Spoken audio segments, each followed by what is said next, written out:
ഇയാളാളൊരു കില്ലാടിയാ. ചുമ്മാതാണോ പോലീസുകാർ പോലും ചൊല്ലു പറഞ്ഞത്?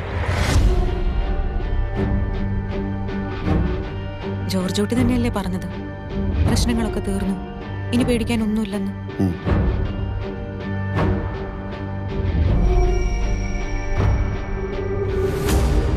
പോലീസിന്റെ രീതികൾ മുൻകൂട്ടി കണ്ട് കളിക്കുന്ന ഒരാളാണല്ലോ അയാൾ. അപ്പോ പോലീസുകാരും അയാളുടെ ഒരു ഫാനാണ്.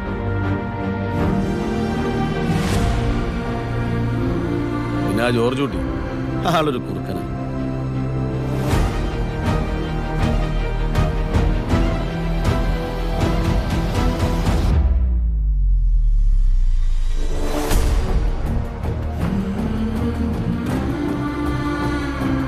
ഈ ആക്സിഡന്റ് കാര്യം എന്താ അവരോട് പറയാൻ പറ്റാത്തെ? അവരെ രക്ഷിക്കാനാണെങ്കിലും ഞാൻ ഈ ചെയ്ത കാര്യങ്ങളൊക്കെ കാണുമ്പോൾ അവരുടെ അച്ഛനൊരു ക്രിമിനലാണ് എന്നൊരു തോന്നലുണ്ടായാൽ ഏയ്, അവരങ്ങനെയൊന്നും ചിന്തിക്കില്ല. ഞാൻ തന്നെ അങ്ങനെ ചിന്തിച്ചു തുടങ്ങി. പിന്നല്ലേ സർ, ഇപ്പോഴല്ലേ നമ്മുടെ പ്രസക്തി.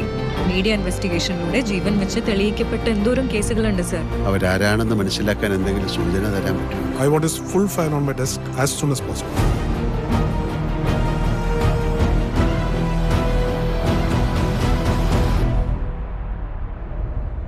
ഇനി അങ്ങനെയൊന്നും ചിന്തിക്കണ്ട, എല്ലാം കഴിഞ്ഞില്ലേ? കഴിഞ്ഞോ?